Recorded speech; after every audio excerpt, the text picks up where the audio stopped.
So I'd like to continue from what we just heard. अभी जो हमने सुना उसी को मैं जारी रखना चाहूंगा। What is the greatest miracle that God can do for us? सबसे बड़ा चमत्कार जो परमेश्वर हमारे लिए कर सकते हैं वो क्या है? It is to keep us from committing sin. वो ये है कि हमें पाप करने से बचाए रखें। That is the most difficult thing for man to do. ये मनुष्य के लिए करना सबसे मुश्किल का काम होता है। So all these people who go around proclaiming miracles, जितने भी लोग जो है चमत्कारों के घोषणा करते फिरते हैं, which people are taken up with, जिससे लोग बहुत ही प्रभावित होते हैं, they are not interested in the greatest miracle of all. वो इस जो सबसे बड़ा चमत्कार है उस पे दिलचस्पी नहीं रखते हैं। There is no promise in the Bible Bible में ऐसा कोई भी वायदा नहीं है that God will heal us from every sickness. कि परमेश्वर हमें हमारी सारी बीमारियों से हमें चंगाई देंगे।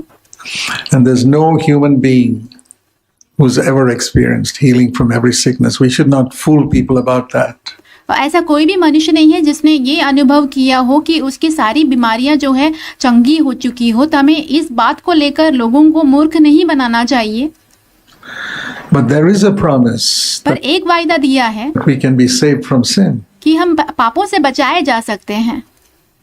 So when we think of the old covenant and the new covenant, तो जब हम पुरानी वाचा और नई वाचा के बारे में सोचते हैं, what is the big difference? दोनों में सबसे बड़ा अंतर क्या है? Let's begin with the first page of the new covenant, Matthew chapter 1. चलिए हम मत्ती की किताब पहले अध्याय जो कि नई वाचा का सबसे पहला पन्ना है वहां पे जाते हैं। Now the Old Testament is over. अब पुराना नियम खत्म हो चुका है and we come to the New Testament. फिर हम नए नियम की ओर आते हैं। And what is written on the very first page? और सबसे पहले पन्ने पर क्या लिखा हुआ है?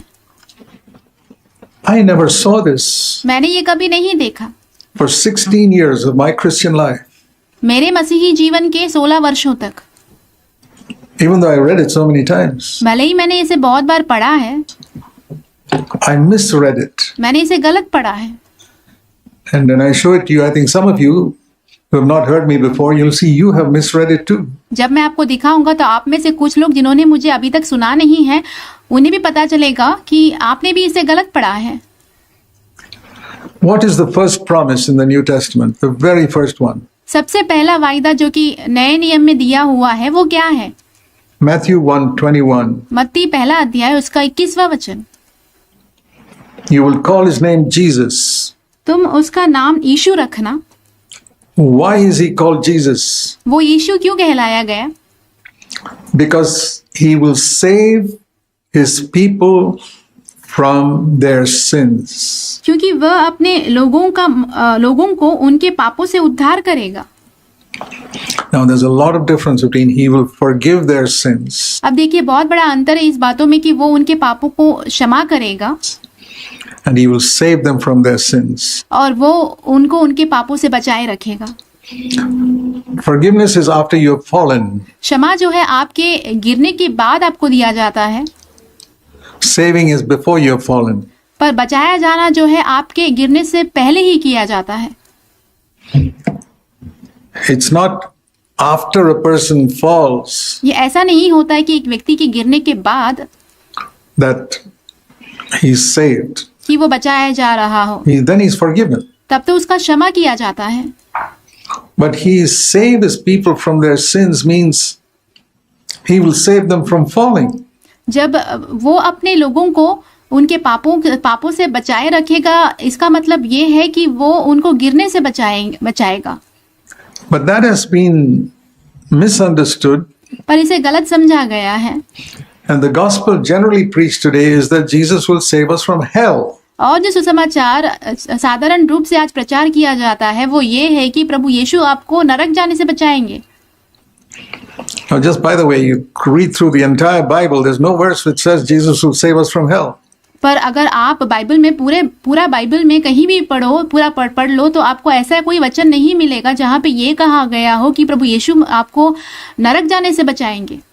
That verse doesn't even come in the Bible, but that's what a lot of people are preaching. ये जो वचन है बाइबल में कहीं भी आता ही नहीं है, फिर भी ऐसे यही वचन को लेकर बहुत सारे लोग आज प्रचार करते हैं। What the Bible does preach is that Jesus will save us from sin. पर बाइबल हमें ये प्रचार जरूर करती है कि प्रभु यीशु जो है हमें हमारे पापों से बचाएंगे।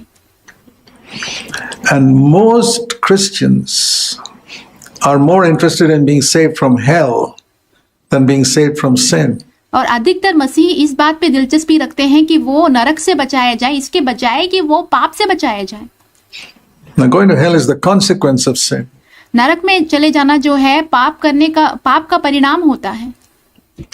And why is it that most Christians are really interested in, I'm not going to hell, I'm going to heaven? ऐसा क्यों है कि अधिकतर मसीही लोग इस बात पे दिलचस्पी रखते हैं कि मैं नरक नहीं जा रहा हूँ, मैं स्वर्ग जा रहा हूँ। It shows what a selfish, self-centered life even Christians are living. ये दिखाता है कि कैसा एक स्वार्थी और स्वयं पे केंद्रित जीवन मसीही लोग भी जीते हैं। The fundamental problem with man is that self is in the center of his life.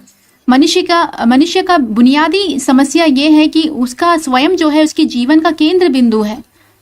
He always thinks of what is beneficial for me. वो हमेशा यही सोचता है कि मेरे लिए क्या फायदा है इससे, What is beneficial for me? मेरे लिए इससे क्या फायदा है। I don't want to go to hell. मुझे नरक नहीं जाना, I want to go to heaven. मुझे स्वर्ग जाना है। And the Lord is trying to remove self from the center of your life and mine and put Christ there. और प्रभु ये कोशिश में है कि हम मेरे और आपके जीवन से स्वयं जो केंद्र बना हुआ है वहां से उस स्वयं को निकाल कर मसीह को रखें। You're not really a Christian. I'll tell you that. मैं आपसे कहता हूँ कि आप सच में एक मसीही नहीं हैं If you don't have a desire to get rid of self from the throne of your life, अगर आपके अंदर ये बड़ी लालसा ना हो कि आपके जीवन से जो स्वयं है उसे आप निकाल दो, जो कि आपके जीवन के सिंहासन पर बैठा हुआ है, and make Christ the center. और मसीह को अपना केंद्र बनाएं। That is true Christianity. यही है सच्ची मसीहत। There's a beginning, it's called the new birth, एक शुरुआत है जो कि नया जन्म कहलाया गया है, where Christ comes in, जहाँ पे मसीह अंदर आते हैं। but then there's a growth from there where more and more the self life is put to death. और फिर वहां से एक बढ़ोतरी होती है जहाँ पे ज्यादा से ज्यादा जो स्वयं का जीवन है उसे मार दिया जाता है, And the Christ life becomes manifest. और मसीह का जीवन प्रकट किया जाता है। This is true Christianity. यही है सच्ची मसीहत। So if you look at the Old Testament, अगर आप पुराने नियम की ओर देखें, let's look at the beginning of sin in Genesis chapter 3. चलिए हम जो पाप की शुरुआत है उसे देखते हैं, जो कि उत्पत्ति की किताब 3 अध्याय में है।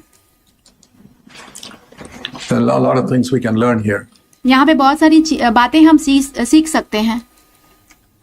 God created man on the 6th day, परमेश्वर ने मनुष्य की सृष्टि 6ठे दिन किया, and he kept him with him the whole of the 7th day. That's और परमेश्वर ने उसको 7वें दिन पूरा दिन अपने साथ ही रखा। the first lesson we learn. यही सबसे पहला पाठ है जो हम सीखते हैं यहाँ। 24 hours Adam, after he was created, was with God on the 7th day. 7वें दिन जो 24 घंटे आदम की सृष्टि होने के बाद आदम परमेश्वर के साथ ही था पूरा दिन। And only then he sent him into the garden. उसके बाद ही परमेश्वर ने उसे वाटिका में भेजा बाहर। It's as it were, he was telling him, you must learn to live in my presence. ये ऐसा ही हुआ जैसे कि प्रभु उसको कह रहे हो कि तुम्हें मेरी उपस्थिति में रहना सीखना होगा। If you have a quiet time in the morning with the Lord, the purpose is that the whole day you live in the presence of the Lord, not just that 15 minutes reading the Bible. अगर आपका सुबह का ऐसा समय है जहाँ पे आप प्रभु के साथ शांति से बिताते हो, तो उसका उद्देश्य यही है कि आप पूरा दिन जो है प्रभु की उपस्थिति में ही बने रहो। ऐसा नहीं कि आप वो जो 15 मिनट आपने बाइबल पढ़ा है उतना ही समय के लिए। But Adam forgot that. परंतु आदम उसे भूल गया। He was one day in the presence of God, and the next day when he went out, he completely forgot about God's presence. एक दिन वो परमेश्वर की उपस्थिति में था और दूसरा दिन जब वो बाहर चला जाता है तो वो परमेश्वर की उपस्थिति के बारे में पूरा भूल जाता है। And so when Adam and Eve went out to the garden, it says that God allowed the devil to tempt them. इसीलिए जब आदम और हवा जो है बगीचे में चले जाते हैं तो परमेश्वर शैतान को अनुमति देते हैं कि वो उनको लुभाए। And in the old covenant, there was absolutely no way for man to overcome. और पुरानी वाचा में मनुष्य के लिए कोई भी मार्ग नहीं था जिससे वो जय पा सकता था। He was defeated. वो हराया जाता था। But notice the basis of that. पर उसकी शुरुआत देखिए आप। God had told him in Genesis in chapter 2 and verse 17. परमेश्वर ने उसे कहा था, जो कि उत्पत्ति की किताब 2 अध्याय उसके 17 वचन में है, If you eat from that forbidden tree, you will surely die. अगर तुमने उस मना किए हुए वृक्ष में से फल खाया तो तुम निश्चय ही मरोगे। That means you'll be lost. इसका मतलब ये हुआ कि तुम खो जाओगे। Death means cut off from God. That's the meaning of spiritual death. तो वो मृत्यु होता है कि परमेश्वर से बिल्कुल अलग किया जाना, और ये अर्थ होता है आत्मिक मृत्यु का। You will surely be cut off from God. तुम परमेश्वर से बिल्कुल ही निश्चय ही अलग किए जाओगे।